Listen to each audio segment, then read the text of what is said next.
Police lights flashed all over Grandpa's yard when the sirens cut off. A woman was already yelling before the cars fully stopped. "That's him!" He broke HOA rules. "Arrest him now!" She pointed at Grandpa like she owned the place. Grandpa didn't say a word. He just stood on the porch, slow and calm, one hand on his cane, the other holding the screen door. Neighbors came out like it was a show. The woman smirked and waved a paper in the air. "I warned you. This house is not yours anymore." One cop stepped forward and asked for ID. Grandpa looked at him and said quietly, "Before you touch me, you should read what's under that fake notice." The woman laughed and said, "He's lying. He's just an old man trying to act smart." Then the cop glanced at the door and froze. The panic didn't hit Grandpa. It hit her. The cop leaned closer to the door and peeled the paper back. His face changed. Not fast, but enough. The woman noticed it and stepped in between. "That doesn't matter. HOA rules say—" The cop cut her off. "Ma'am, step back." Grandpa slowly sat on the porch chair like his knees had done this 1,000 times before. Another officer walked around the house and stopped near the old flag hanging by the garage. He stared at it for a long second, then at Grandpa. "Sir, did you serve?" Grandpa smiled a little, not proud, not scared. "Long time ago." The woman rolled her eyes. "That has nothing to do with this. He violated parking rules and had unauthorized work. Done." Suddenly, a tow truck pulled up behind the police cars. She clapped once and said, "Good. Take his truck, too." That's when Grandpa finally looked straight at her and said, "You already crossed a line you can't walk back from." The tow driver jumped out and walked toward Grandpa's old pickup. The woman nodded at him like a boss. "Hook it." One of the cops raised his hand. "Hold on," she snapped back. "The HOA approved it." The cop turned and asked, "Approved by who?" She hesitated just for a breath. Grandpa reached into his jacket and pulled out his phone. No rush. He tapped once and slid it across the porch table. "That's the call from this morning," he said. "She reported me as a trespasser. On my own land." The cop listened for a few seconds and looked up sharp. "Ma'am, did you make this report?" Her voice got louder. "Yes, because he doesn't belong here." The tow driver slowly stepped back. Grandpa leaned forward and said softly, "My name is on the land record, and on something else you didn't expect." The cop asked, "What do you mean?" Grandpa looked at the badge on the officer's chest and said, "Check your system. Retired federal." The air went quiet. The officer's radio crackled as he stepped aside and typed fast.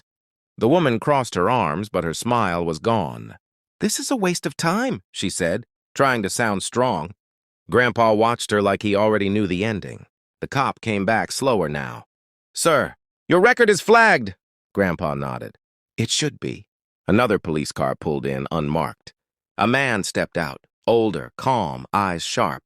He looked at Grandpa and stopped. "You still walk with that cane," he said. Grandpa smiled.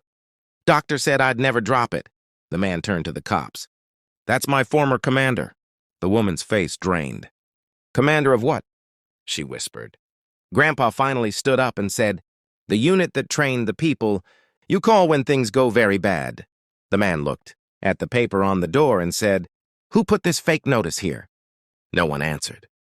Grandpa added quietly, "She's been doing this to other homes, too." The woman stepped back as if the ground moved. This time, she knew she wasn't in control anymore. The woman started talking fast. "I was just enforcing rules." Everyone agreed. "He scared the neighborhood." The commander picked up the notice and tore it clean in half. "This is fraud."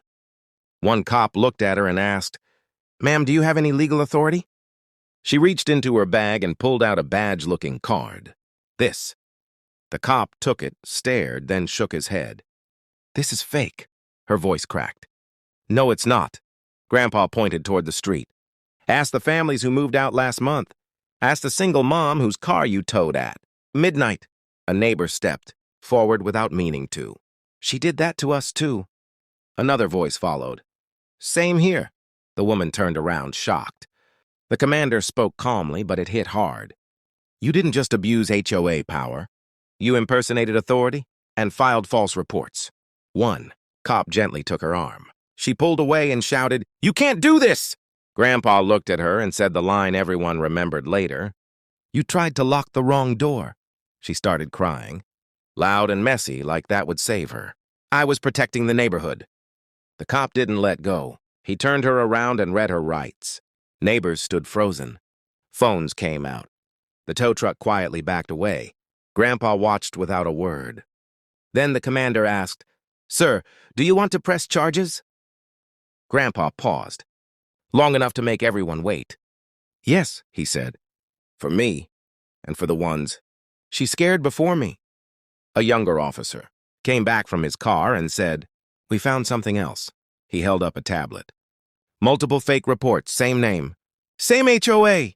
The woman dropped to her knees. "I'll fix it," she begged. Grandpa shook his head. "Some things don't get fixed. They get exposed." As they led her to the car, a kid from next door whispered, "Is Grandpa a hero?" Grandpa heard it and smiled just a little. The night felt different now, like something heavy had finally moved. The patrol car door shut and the street stayed quiet for a moment. No shouting, no sirens. Just people looking at Grandpa like they were seeing him for the first time. The commander walked over and handed Grandpa the torn notice pieces. "We'll make sure every fine, every tow, every threat gets reviewed." Grandpa nodded. "That's all I wanted." A woman from across the street stepped closer. "So we can stay?" Grandpa looked around at the houses and said, "This is your home. No paper can take that." The cop helped remove the last fake notice from the door and said, "Sir, your property is clear, fully protected." Grandpa sat back down, tired now. The commander lowered his voice. "She thought power came from shouting." Grandpa replied, "Real power stays quiet until it has to speak." Someone started clapping. Then another. Not loud, but real. And for the first time in years, the street felt free again. Later that night, Grandpa stood alone on the porch. The flag moved slowly in the wind. No cameras now. No cops, just peace. I walked up to him and asked, "Were you scared?" He looked at the dark street and said, "No. I was tired of watching people get pushed." He tapped the wood under his feet. "I earned this ground, not with papers, but with years." Across the street, lights turned back on in houses that had stayed dark for months. Kids laughed again. Cars parked without fear. Grandpa sat down, closed his eyes, and said the line that stayed with me, "I didn't protect this country so someone could bully families off their own land." And in that quiet moment, it was clear. The HOA never stood a chance.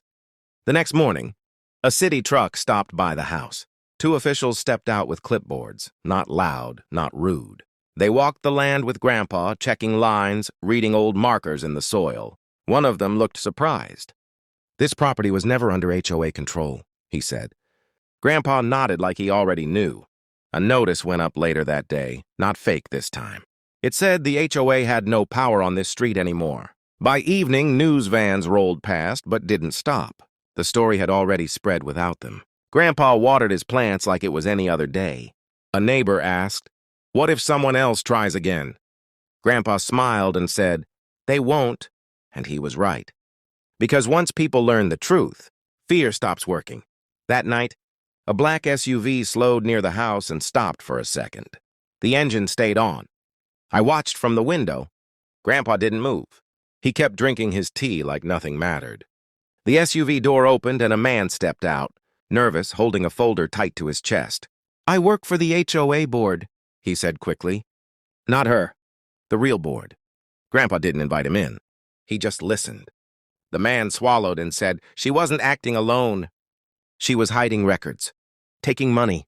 We didn't know how bad it was." Grandpa looked at the folder and said, "You know why you're here?" The man nodded. "We want to fix it before the city does." Grandpa finally stood up and said, "Truth doesn't get fixed in the dark." The man's hands shook as he opened the folder. Inside were names, dates, and proof that what happened last night was only the beginning. Grandpa flipped through the papers without rushing. His face didn't change, but the man could see it in his eyes. This was serious. "You waited too long," Grandpa said.